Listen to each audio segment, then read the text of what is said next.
It's worse when we're talking about or hearing speculation about you fighting somebody that literally fights 3 weight divisions lower than you.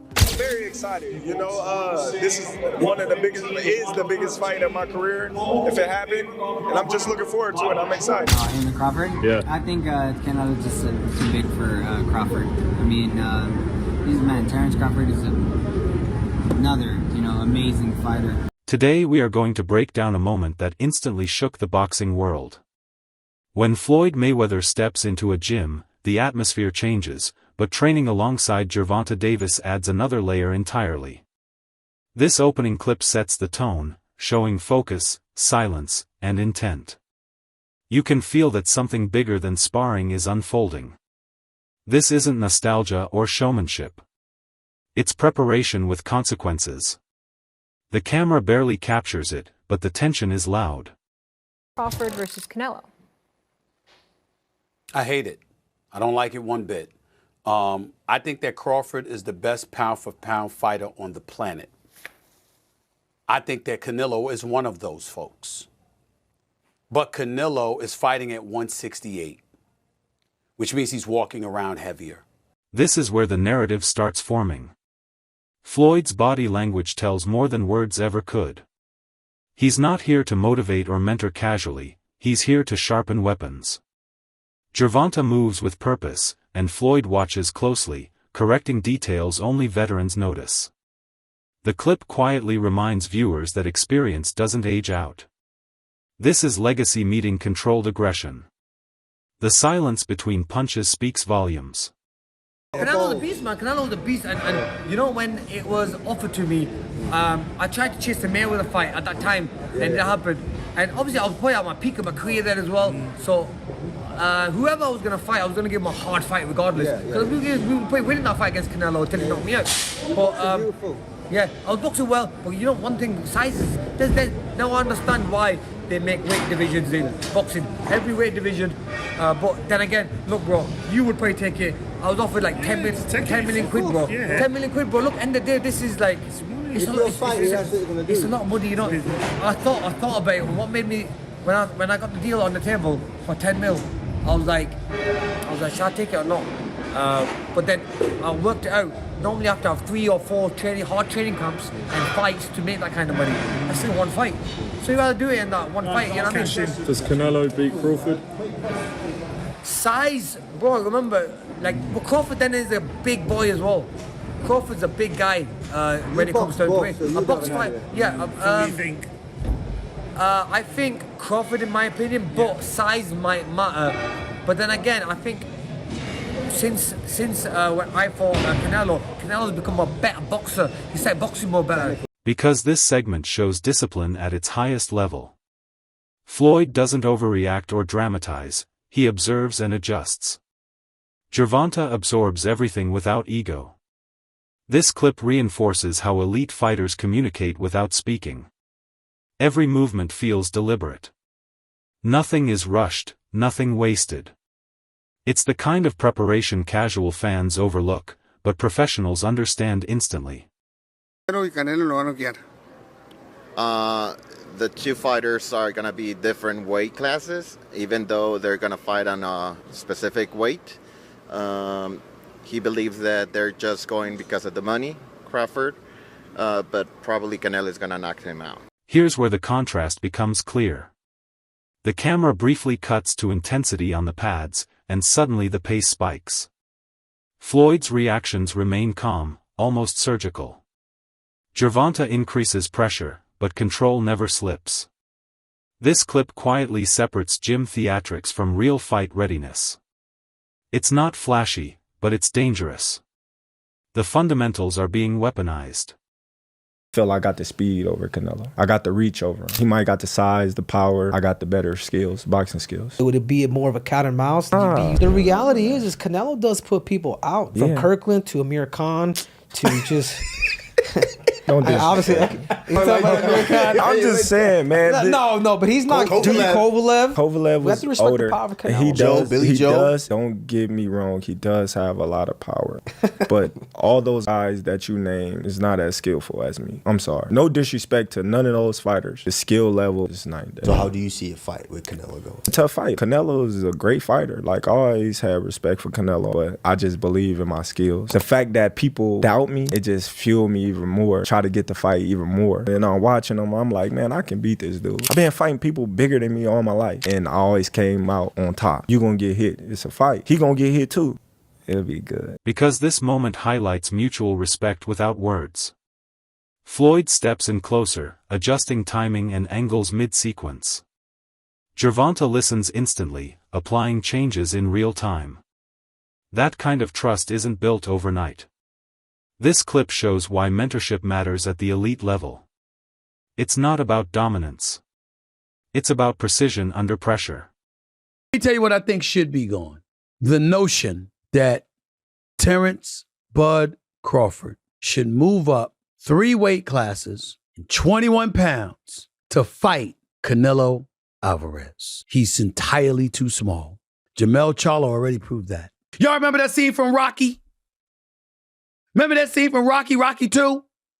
When Carl Weathers was Apollo Creed and his trainer was like, can I be honest? I saw you beat this man within an inch of his life. And he kept coming. He wouldn't go away. He's wrong for us, baby. He's wrong. Let it go. Apollo couldn't do it. And lost fight number 2. Trained him for Rocky 3 and then got killed in Rocky 4 by Drago. Because he couldn't let it go. Bud Crawford needs to let it go. Too small. This segment subtly shifts the mood. The pace slows, but the intensity doesn't fade. Floyd studies rhythm and breathing, not power. Gervonta maintains discipline, resisting the urge to impress. This clip reinforces the idea that patience wins fights. It's chess, not chaos. Every second feels calculated. Crawford can beat Canelo, no problem. I mean, I respect that, but I just think they're stupid. I mean, excuse my language. The size difference of a bigger man changes everything with one punch. And I can see the same thing. I mean, you saw Canelo Alvarez fighting Amir Khan. Now, look at this. Terence Crawford moved from 47 to 54 to fight Madrimov. What did he do to Madrimov? Nothing. A lot. Okay, Madrimov was a 54-pounder. Now, to move up to 168, that's 2 more divisions. Canelo Alvarez will take any punch from Crawford, but I don't think Crawford will take any punches from Canelo. Remember, Canelo got hit by Triple G, the heaviest hitter in that division. And Canelo took those shots like a champ. I don't think Crawford has anything to beat Canelo. Because this is where psychology creeps in. Floyd's presence alone forces accountability. Gervonta sharpens defense instead of chasing offense. The clip reminds us that great fighters prepare for what isn't visible. Foot placement, balance, reaction time, everything matters here. This is where fights are truly won. I think my initial reaction would be to say that I think that Crawford would be the superior boxer, as great as Canelo is, as seasoned as he is, with 65 fights, if I recall, on his record. I think boxing-wise, he's going to give Canelo fits. I don't believe he can hurt Canelo. I just believe that Crawford hasn't been in the ring with anybody this powerful. Again, Crawford is the superior boxer. But if he can't hurt Canelo, he can't keep him off of him. He says it's a legacy fight, and he believes he can do the same, and he wants to do the same against a fighter the caliber of Canelo Alvarez, which is why we haven't really seen him in the ring against anybody else. Unfortunately, that's the business of boxing. He's a victim of it, not a... This moment exposes discipline over hype. There's no crowd energy, no theatrics, just work. Floyd corrects small mistakes that could become big problems in a real fight. Gervonta adjusts instantly. This clip strips boxing down to its raw core. Skill, repetition, and accountability take center stage. How is Crawford going to be able to bridge this weight gap? Yeah, I don't think he can, in all honesty. I mean, he might not be able to bridge it on Saturday. Yeah. So one weight class. 68, yeah, but you're coming up from 35. 35, 40, 47, 54. Sooner or later, it's one too many. And 68 is definitely too many. But Crawford's brilliant. Like, he's a genius. He's a generational great. So maybe he can find a way to do it. But I feel he'd be hugely outsized against Canelo Alvarez. Yeah. But you have to use your movement if you're Terence Crawford in that fight. The last thing you want to do is stand and trade. He'd be moving a lot in that fight, trust me. I'm not saying he'd be running, but he would be moving a lot. Of course, that's the way to beat him. Yeah. You know. Because fatigue begins to show here. Even then, form doesn't break. Floyd watches closely, testing composure under stress. Gervonta pushes through without forcing power. This clip emphasizes mental endurance. It's not about looking strong. It's about staying sharp when tired. See Crawford versus Canelo. I think people are going to, oh, that's too much. Moving up 2 more weight divisions, 2 more. So thank you, my man. Thank you. I don't think it's going to be. I don't think that'll bring that much attention anymore, because I think if you were going out there and destroy this guy, then okay, he can move up and fight against Canelo. But I think it'll be hard for people to buy that. You know, that he could fight somebody like Canelo, because Canelo's just too big. That's 2 weight divisions. This is where leadership becomes obvious. Floyd steps back slightly, letting Gervonta problem solve. No constant instruction, just observation. The clip highlights trust in preparation. It's a quiet moment, but it speaks volumes. Confidence doesn't need noise. Man Films. What up, Biz? Who you got? Canelo Crawford? Yeah. Got Canelo. Yeah. I heard the punches that he hit Charlo with. I don't know if Crawford can absorb those punches. I know he's a great man and a great warrior. When you come from 147 to put on a better fight than Charlo, I mean, I don't even know what that means. I don't know if that means that Crawford is so great and he can do that, or that means that Charlo set the bar so damn low that anybody could do better than Charlo did last night. Do skill really pay the bill? Because that would be tested. Pay the bill. That's why Canelo's skillful too. Check out the projected odds that came out. One of the odds projectors say Canelo is opening up as the favorite, -130. Crawford is +100. That's damn near 50-50. Another one says Canelo Alvarez is the favorite, -185. Crawford is the underdog, only +55. Let me tell you something. If those are the odds on my bookie come day one, I'm max betting Canelo Alvarez. I could give a damn. If y'all mean to tell me that y'all think it's 50-50, I'ma empty my account on Canelo Alvarez. I don't have to bet KO, none of that shit. If y'all think it's that close, I'ma empty my account. $30,000, I can give a shit. I'm about to come up. I was gonna bet on Crawford thinking he'd be the huge underdog. Y'all got it that narrow? Because this section reflects adaptability. The tempo changes, forcing quick decisions. Gervonta responds smoothly, showing growth. Floyd nods, barely noticeable, but meaningful. This clip reinforces evolution through discipline. Progress isn't loud, it's consistent. I think Terence Crawford is a marvelous boxer, arguably the best in the world, pound for pound. But can you hurt Canelo? If you can't hurt him, I have no doubt he can outbox him. My issue is, if you can't hurt him, what kind of a challenge can you truly pose? What do you say to that? No, that's a great point. I mean, here's the thing. Canelo Alvarez has a historically great chin. Now, I go way back when he first came to the United States and started boxing, and he found himself on an HBO pay-per-view undercard years and years ago, fighting against the older brother of the great Miguel Cotto. His name was Jose Miguel Cotto, and he had gotten a ton of hype. He had signed with Golden Boy Promotions, and a lot of those of us in the media. And I had seen him a couple of times before that. This is my first time seeing him in person, really paying close attention. And he almost got knocked out in the first round. And I remember Stephen A., all of us looking around at Media Row going, what the heck is this all hype about? This man can't take a shot. He's going to get drilled. He was lucky that the fight was over, that the round was over in round 1, or there might have been some much more trouble. Stephen A., that was like, I don't know, 16, 17 years ago. I've never seen him wobbled, rocked, physically, visibly hurt since then. He has an all-time great chin going in the ring with tremendous punchers. Terence Crawford coming up 2 weight classes, do any damage? Yeah, he's a slick boxer, and he's also a good puncher in the welterweight division, in the junior welterweight division, in the lightweight division. But even at junior middleweight, which is where Terence Crawford had his most recent fight back in August, when he moved up and he won a world title, He didn't blow the doors off. He fought a very tough, solid opponent named Israel Madrimov. He gave him a good fight. It was very close. Madrimov's people seem to think he might have even been able to edge it out.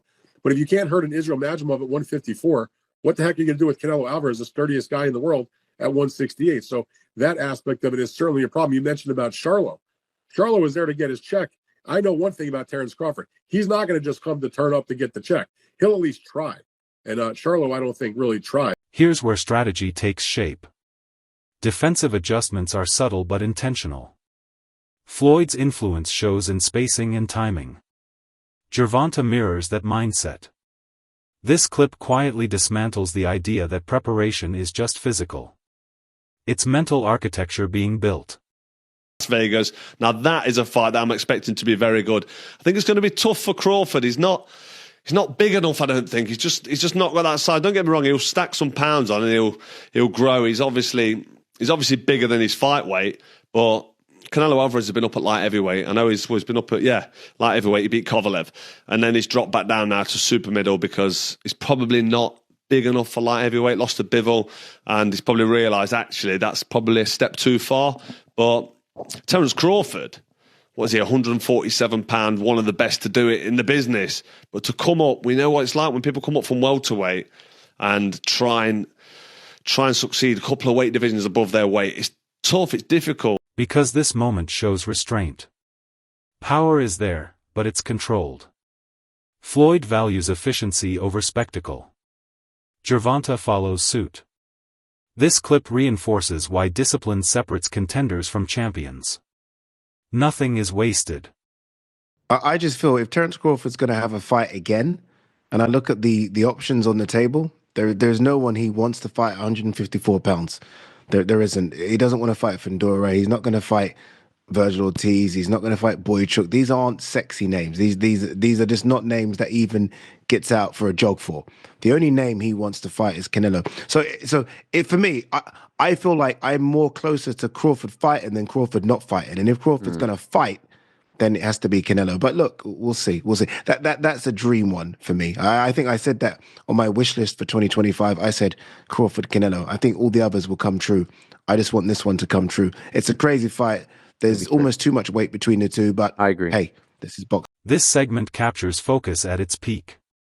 No distractions, no shortcuts. Floyd's corrections are minimal now. Gervonta executes confidently. This clip shows preparation nearing completion. Refinement replaces instruction. I wasn't too keen on the catchweight stuff, but I feel like there's no rehydration clause, is there? No, so that would be good. And then I feel like Conor Benn and Chris Eubank Jr. showed us that weight is good. Like, there are weight categories for a reason, but providing they're both skilled and talented, there's not much difference in weight. It's just who wants to win. And watching that fight, Conor Benn and Chris Eubank just showcased that weight is all about that. So I'm looking forward to the Crawford and Canelo fight because I feel like Bud wants to prove a point. Do you know what I mean? So it'll be a good fight. He was just over there a second ago to me. I'm calling him Bud like I know him, but Terence Crawford was just over there to me. Because this part reveals composure under pressure. Even as intensity rises, control remains. Floyd watches without interference. Gervonta trusts his training. This clip reflects readiness without arrogance. William who? Canelo versus William Skull. William who?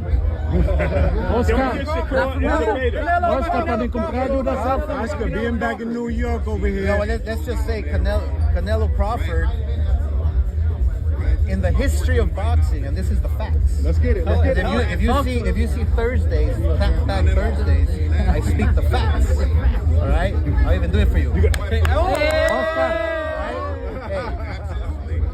A good little man has never beaten a good big man in the history of the game, unless you go back to certain situations with Pacquiao beat me, but I was a dead man walking anyway. But a good little man never beats a good big man, so it's a tough test for Crawford, but I'm not counting him out. Here the work speaks for itself. Movements are sharp, reactions clean. Floyd's influence is visible but not dominant. Gervonta owns the space. This clip underscores independence built through guidance. Crawford, Canelo, who you got? Crawford, Canelo? I still say Canelo. I got Canelo too. I still say Canelo. Ring IQ, I believe that Crawford has a bit more. Yep. However, it's just the size difference. I think that where Crawford is lacking is that he should test the waters even with somebody at that weight class before facing Canelo. But hey, they say he's a dog. He's got shot in the head and drove to the hospital, so maybe that's just his mentality. Hey, let's see. Only one way to find out until that day comes. It's the only way, but I definitely think that it's a great fight overall. You know, black and brown is how you get down. Because this moment signals confidence. No rushing, no hesitation. Floyd's silence is approval. Gervonta stays locked in. This clip quietly announces preparedness without needing words. Versus Canelo, based on last fight, is a 50-50. So Canelo fights an undisputed champ, up-and-coming former champion, and an up-and-coming undefeated contender. And somehow those three last opponents are somehow compared to Bud's Madrimov fight, making it a 50-50 fight? Wow. This final segment wraps it all together. What we witnessed wasn't hype or marketing, but disciplined preparation shaped by experience. Floyd didn't train for attention, and Gervonta didn't perform for cameras. This was legacy influencing the present. If you enjoyed this breakdown, make sure to like the video, subscribe to the channel, and we'll see you in the next video.